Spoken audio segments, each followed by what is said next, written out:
said it wrong again. It's Wednesday today. It is Wednesday. It's actually midweek. We're going to hopefully have this recorded and posted today.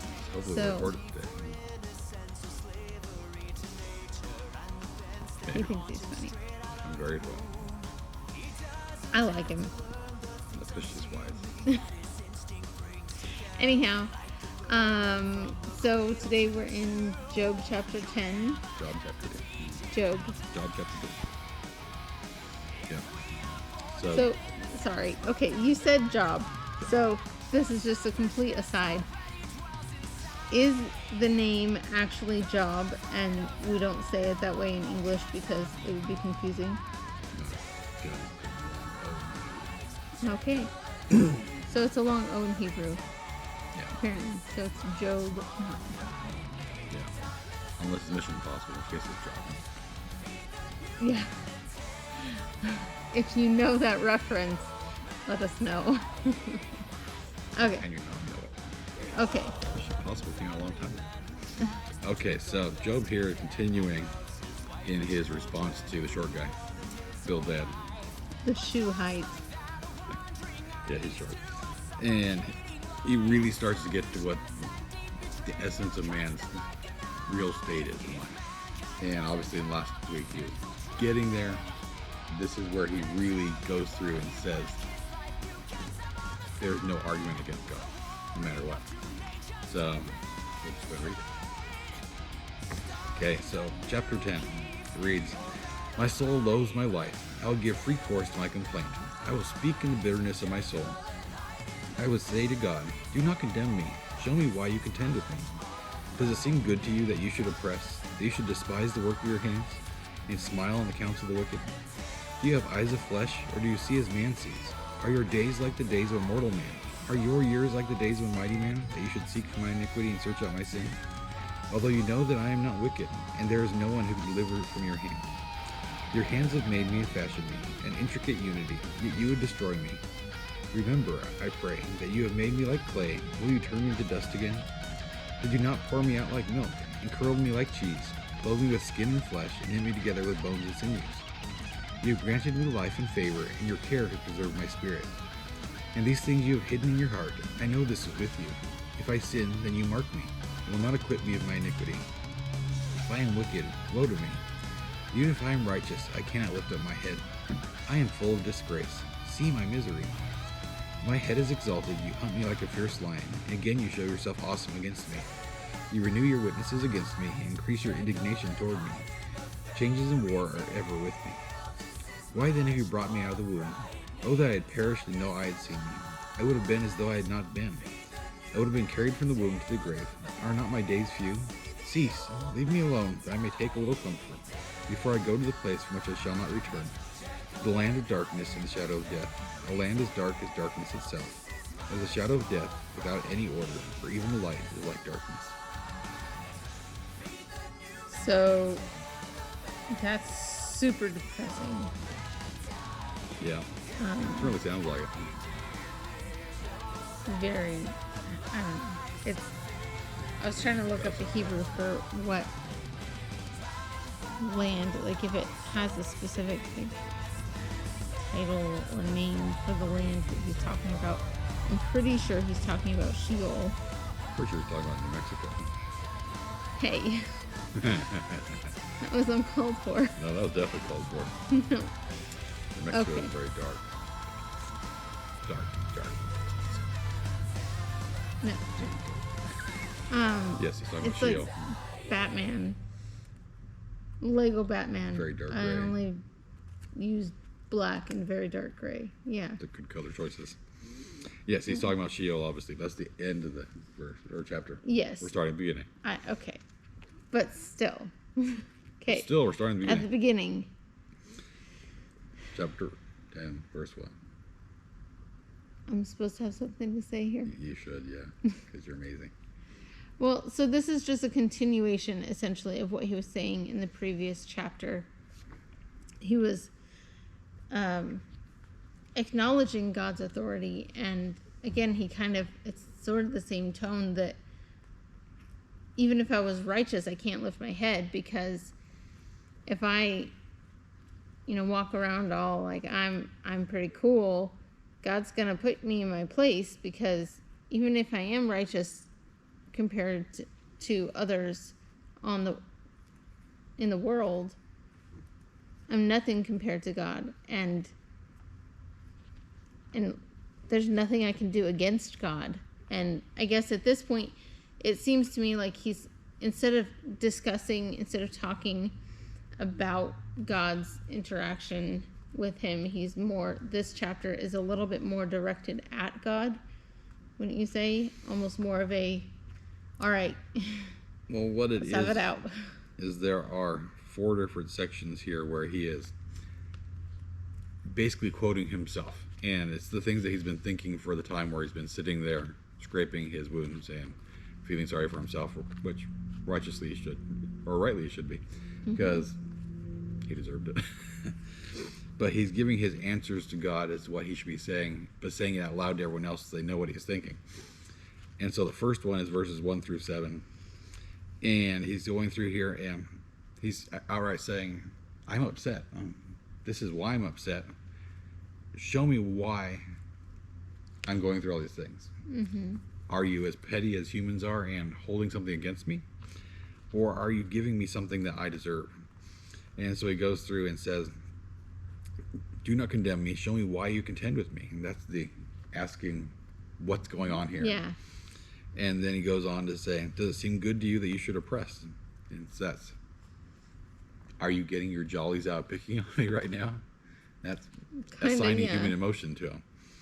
And then that you should despise the work of your hands and smile on the counsel of the wicked. That's saying, are you really getting pleasure from what's happening to me? But that's a fair question to ask. Well, and there's kind of a presumed you're against me and therefore on the side of the wicked. And I wonder if maybe that's somewhat alluding to his friend's counsel or not. I wouldn't doubt that it is. Just obviously, he doesn't have the luxury of having the Bible here to read and see what's actually going on. So he doesn't have any examples to work with here. He just has the flood in earlier time, which that's a very small portion of Genesis. So he goes on and says, are your days like the days of mortal man, and your years like the days of a mighty man? So he's saying, are you really that short that you'd try and go after something so like insignificant? Yeah. And then verse 6 says they should seek out my iniquity and search out my sin. So does God really need to look for our sin? So it made me think of where the psalmist says, search me and know me. I think it was David. There's only one psalmist. The psalmist who wrote this portion. Anyhow, I think it was David. Oh, there's lots of people that say that. That's why I pick on it. Said, there's nothing wrong with saying it. But it's technically incorrect since there are about 40 of them. But the psalmist who wrote what I'm talking about was only one. Yes, if you're specifying a specific psalm, but the psalmist is generally referred as a capital title, referring to a specific person. Okay, so the one who wrote what I'm talking about, I think, was David. The psalmist. And he said, search me and know me, find out if there's any wicked way in me, and lead me in the way everlasting. I don't know. That's a paraphrase. It may not be exactly what it says. I think it's in Psalm 119. But it's a really long chapter, so... Yes. One of those. Yeah. Anyhow, so God does, and there's a point, I think, where it's appropriate for us to ask God, search me and know me and show me if I did something wrong. Show me if there's something I'm holding in my life that is not what you want. I don't think that's quite what Job is saying here. I think Job is more like asking, why are you trying to find fault in me? Like, does that make sense? Well, since he goes on, verse 7 says, although you know that I am not wicked. He's outright saying, I haven't done anything wrong. Why are you trying to find something wrong and punish me for it? Yeah. And pull hair, apparently. They're floating midair. On point. Come on. I'm on point. Where are you? And there is no one who can deliver from your hand. Well, obviously, who's going to escape from God? Yeah. Again, even in his complaining and his questioning God, hey, what's going on? He's acknowledging, I have no other recourse. I have no way out. I have no way to undo this or make it right. I can't withstand your judgment on my own. So tell me what I've done wrong. He's saying, I'm not God, you are. Mm-hmm. And then goes on with his second statement in verses 8 through 12. And this is very reminiscent of other ones like Jeremiah, where they're saying the reality of what existence is. We are not evolved. Well, society should evolve. Mankind did not evolve. It says right here, your hands have made me and fashioned me, in intricate unity, yet you would destroy me. Remember, I pray that you have made me like clay, and will you turn me into dust again? And then some creepy milk and cheese references, which that's kind of just ew. It's not the point. It's the same sort of visual, and that's something about Hebrew, especially ancient Hebrew, that it's a very lots of coffee visual language. They taught and spoke in essentially parables, in stories that were relatable and things that brought up this word picture in your mind. So if you are somebody who knows clay and making pots, you're going to see that part in verse 9. You have made me like clay, and will you turn me into dust again? They'll understand, if this pot is broken, I'm going to grind it back up and put, repurpose it, basically. But it will no longer be that thing. It's the same thing in verse 10, that if somebody understands that milk and cheese reference, they take care of that. Pour me out like milk and curdle me like cheese. See, what you need Darmok and Jalad. Yeah, Tanagra. Shaka, when the walls fell. If you know that reference, let us know. It does not come from the Bible. Are you sure? I'll just say that. Yeah, absolutely sure. But it's very applicable here because they speak entirely in stories in what they're doing. Yes. And so this is a reference, or the same type of thing is referenced when Jesus says, I'm being poured out. And Paul says it later on also when he says in 2 Timothy that he's being poured out like a wine offering.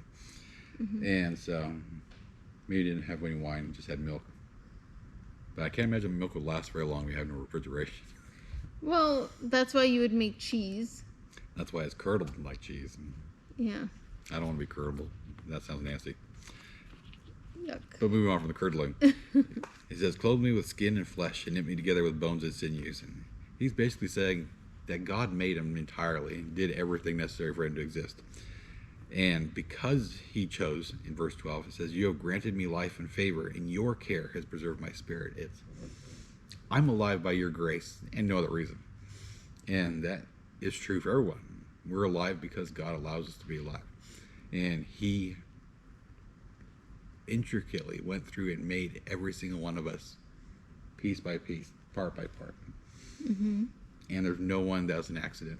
No one was made wrong. They may have things that are issues from what we see, but that doesn't mean that they're wrong. God doesn't make mistakes. He did it for a reason. Yes.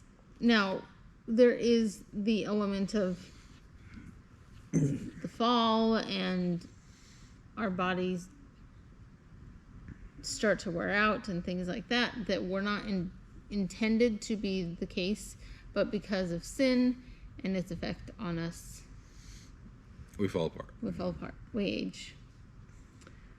Except for Emily. She's eternally 12, apparently. Or 29. No. I guess if I had braces again. We can fix that. Just like Dude Perfect. Mm-mm.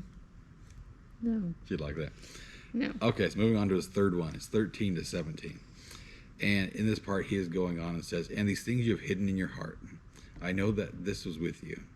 If I sin, then you mark me and will not acquit me of my iniquity.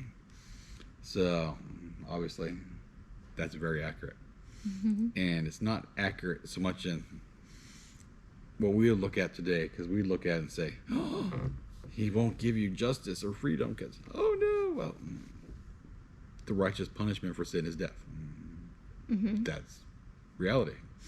And the Bible makes it very clear that there is nothing else than death for sin.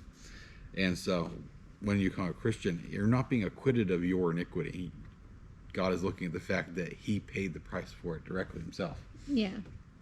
So that, I know this is another aside, that's kind of the difference between propitiation and substantiation, right? That's the way that... Yes. Okay. So, big theological terms, basically, one is like, okay, somebody paid your bill or paid your fine, but you still have a mark on your record. You don't owe anything for it, but that mark is still there. That would be substantiation. Whereas propitiation is that record is completely expunged. All debt has been paid, and you are no longer guilty. Yeah. So it doesn't exist effectively. Yeah. And so obviously, just like with chapter 9, Job here really is alluding to the need for Jesus to have come. And for us, obviously, he did come 2,000 years ago. So no concern on that one. But it was necessary for mankind to be restored to a right relationship with God, that God himself would come as a man. And he knew this thousands of years before it happened. And so we look at the Old Testament frequently, and people will go, well, how did they live not knowing that Jesus was coming? And blah, blah. They knew Jesus was coming because in Genesis like 3 or 4 it says Jesus is coming. Obviously, just gonna take a while.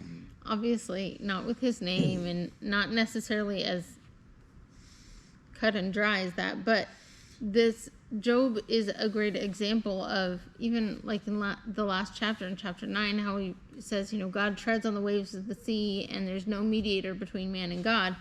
Those are kind of allusions to Jesus coming.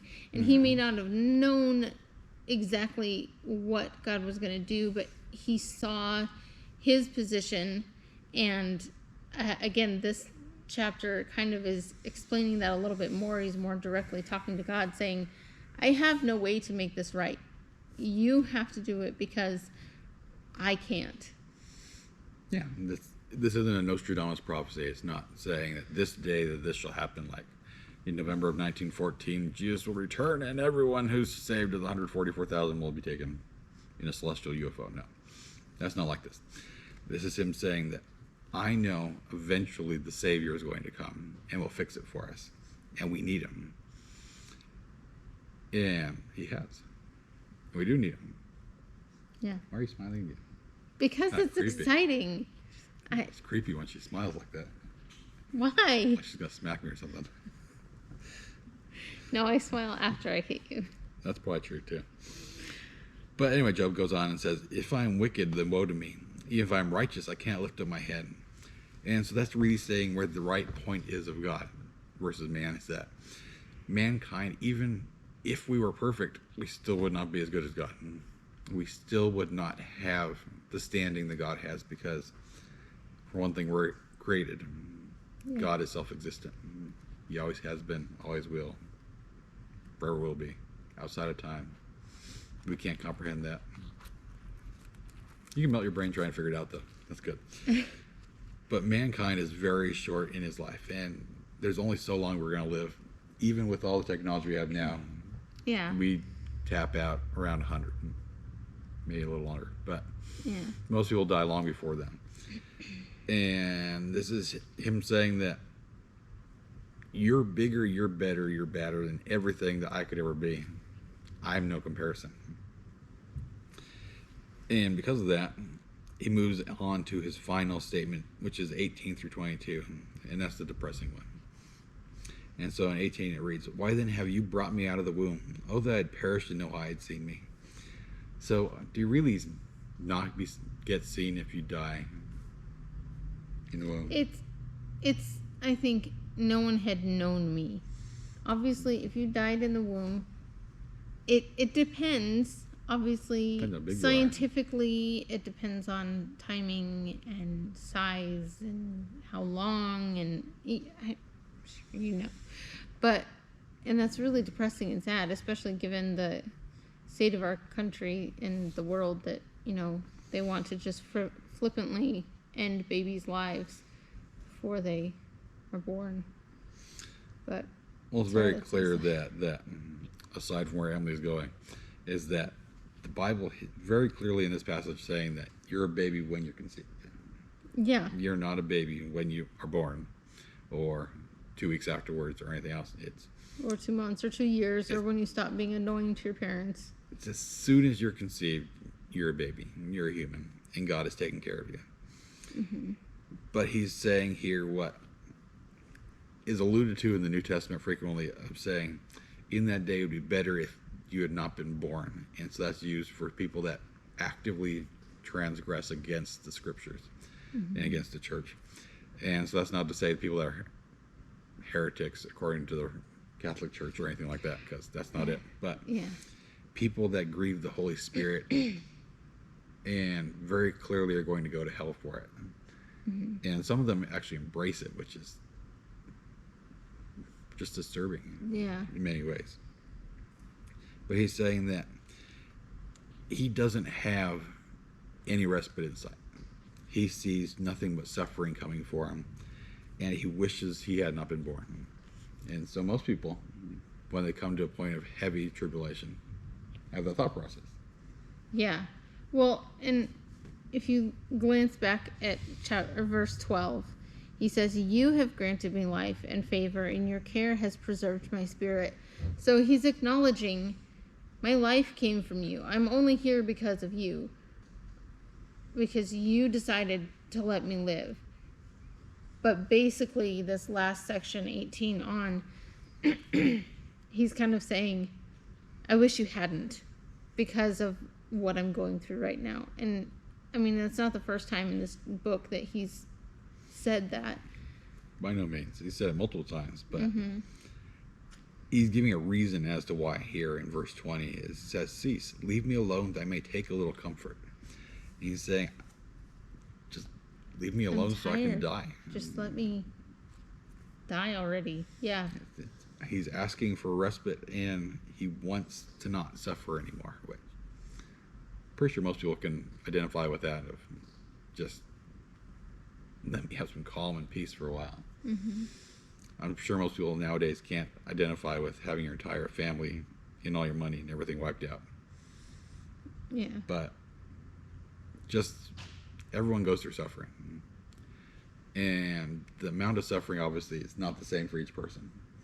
And doesn't say that it's going to. But there's different types for different people. God knows why. We don't. And I think it's important to note, this is one of the things that Job is trying to work out. Is God causing all of this? Or does he just allow it? And I think that's a big question of the whole book of Job, is that they're proceeding, his friends are addressing him on the basis of God is doing this. God is doing, he is responding to your sin. He's responding to something you have done to deserve this being done to you. So it's ascribing the actual... well, his friends are saying he's being punished. Yeah, exactly. Instead of the reality is that he's being used as an example to everyone in history. Yeah. A very good example, which... Yeah. Well, I guess that's the question, is that even now, I mean, people go through things in life and they're like, well, why is God doing this? Why did God take this person from me? Why did God do this to me? Why did he give me this issue in my health or whatnot? And at some point we have to evaluate that it's really easy to say God is doing this to me, because then we have someone to blame. We have someone to accuse and, like, I don't know, put the weight of responsibility on someone else, instead of evaluating and seeking and asking God, have I done something wrong? Because if God is doing X, then there should be some reason that he is. I mean, I don't know. The point being, sometimes God just allows things to happen. Sometimes we have to acknowledge we live in a fallen world and there's sin, and there are people who are allowed to make decisions because God allows us to make decisions. He allows us to choose him or choose ourselves. And the sad part of that is that affects people who, as Job might say, it affects the righteous and the unrighteous alike. Which again, even those who would say that they are on the righteous side of things are not without Christ. Because it's not our righteousness, it's his righteousness in us. So, sorry, that's a complete aside. I remember where we were. Sometimes things happen because God allows it, like with Job. God is allowing bad things to happen to Job. He's not doing it. He's not punishing Job, which is the only thing that Job can think of, is that this must be a punishment, but I have no idea what I've done. So that's why he's so confused and so sorrowful, on top of the fact that everyone in his family is gone except his wife, and all of his children and his livelihood and everything that he had been working for and cared about is gone. And so, understandably, if you thought God did that to you, like, I imagine being upset would be fairly reasonable. But God allows it for a reason. And I guess my point is, in all this rambling, just that if something is going on in your life, it may not, and I would guess that more than likely it's not that God is doing something to you. He is allowing something to happen for your benefit. It talks about in the New Testament that trials, count it all joy when you experience trials, because those trials God uses to develop character in you and grow your faith and strengthen your, your faith. Chutzpah. Anyway, You're snoring. Yeah. Here, wait. I'm learning Hebrew and he's making fun of me. So Never. take it Because I away. love you. I love you too. Okay, so I think we were finishing out the chapter before 20 minutes ago. And he just basically says that he's going to the place that he shall not return, which obviously for most people that is going to be hell. And he's not explicitly saying hell here. He's saying their understanding of what happens to go to hell, which is Sheol. And it's the land of shadow and darkness and death and darkness, death, darkness, deathness. Darkness. Unpleasant place. Yeah. I'll call it New Mexico. But this is where he's saying that he feels he must be going because of what God's doing to him. He's not saying that he deserves to be there necessarily, but he just understands that that must be where he's going because of what he clearly must have done. Yeah. So obviously nowadays we have the simple answer of saying that if you know Christ and accept him, then you're not going there. Mm-hmm. But that doesn't change the fact that most people still will, because they reject Jesus for whatever reason. So Yeah. probably the best thing at this point would be to just pray that your friends and family come to know Jesus. Yeah. That's, I think, in every situation when things are questionable and you don't know why something's happening, our response should always be to ask God, show me what's going on, use this for your glory, draw us closer to you, let people, come to understand and know who you are through this circumstance. Because I think all of those things are within his will all the time, even when something bad is happening. Right? Yes. Okay. It's all the time. God is good And God is good. all the time. Whatever God not dead says so. There you Okay. go. Okay, so let's go ahead and pray. Dear Lord in heaven, thank you for this day, and thank you that you are great and mighty God. We thank you for the example that we have in Job, and even though he's confused and is very struggling through life, we know that we go through much the same things. And just thank you that we have the end of the book, and we know what's going on and how he does find out what's happening to him, and that we can do the same thing. We know that we can come to you and seek out your will and your hand and just seek for your protection in life. We thank you that you've given your Son to give us an eternal life, and we can have that only through him and through you. And just thank you for everything that you've done, and ask you to provide for all the needs going forward this week, and just draw people into you. In your wonderful name I pray. Amen. Amen. Thanks for stopping by and putting up with our rambling. And maybe paying attention. If you can follow it. Today was a lot more rambly than I intended. We But didn't sleep much. yeah, we have 5 people and 5 animals in a 28-foot trailer, so Or 2 people and 8 animals. anyhow, thank you so much for joining us, and we look forward to hearing your thoughts and I guess reading your thoughts, and yeah, let us know what you think. We'll talk to you soon. Bye. Old man dying.